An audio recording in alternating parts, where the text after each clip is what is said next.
So there are people that will deny this story, but I was born and raised listening to it. I think it's a beautiful story, and it's important to me that some people do listen. Ivo Godinho was a Portuguese explorer. When he settled among the indigenous people here, he decided to do so because this is a very rich earth and everything you plant grows. So there were 3 people who lived here.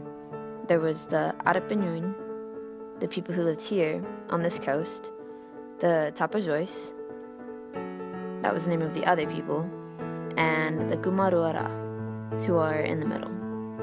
So the Arapanhuin were nomads. They spent 6 months of the year living here and working with the fertile ground. Then, when everything was done here, they took everything they had, their chickens, cats, dogs. They got into canoes and they went down to the Mentai River. We know from some document from a registry that between 1932 and 1935, the sons and daughters of Ivo Godinho settled here in Ana permanently. The 2 sons went to different parts of Ana. Theodoro stayed here, more in the center of town, and then Vaitao went to a place called Azia, which is down beyond the lake. So then you had the 2 Godinho brothers and their families spreading. Then, from the Mentai River people, the nomads, the Arapanhuin, 2 families, the Campos and Cardoso, they came here. So there was 1 family from each of these family names, and they all had lots of kids.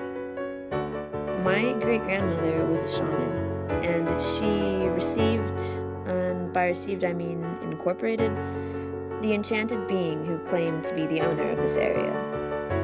The name of this enchanted being was Moana. When I was born and started hearing these stories, some things were magical and beautiful, and others were quite scary. What they say is that they discovered a stone, which was called the Moana Point. It's a point, a big rock that from time to time, every 3 years or so, appears depending on the level of the river, but right now it's underwater. They found on this rock glass vials of perfume. I, myself, even found one of these vials.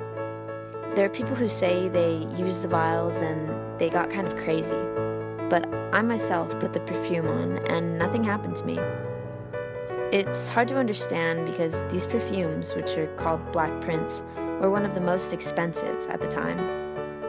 It was hard to understand how they got there because almost no one traveled up and down that river.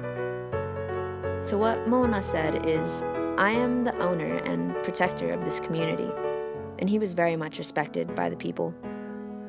One of the signs of respect was that a woman who was menstruating would never go to either the river or the agarape. And the boys, they couldn't just go on a drinking binge for weeks on end.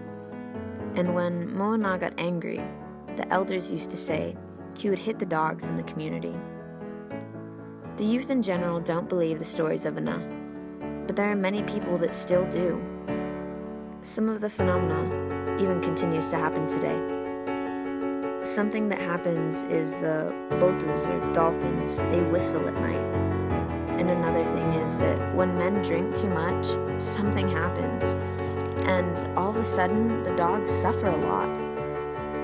And even 2 years ago, there was a professor of Amazonian history. She came here in this auditorium and explained to us the meaning of Ana.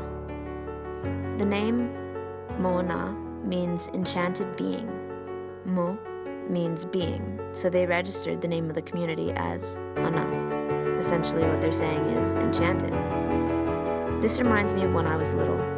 The enchanted being used to say, Ana will rise, will become a blessed place, like the stars.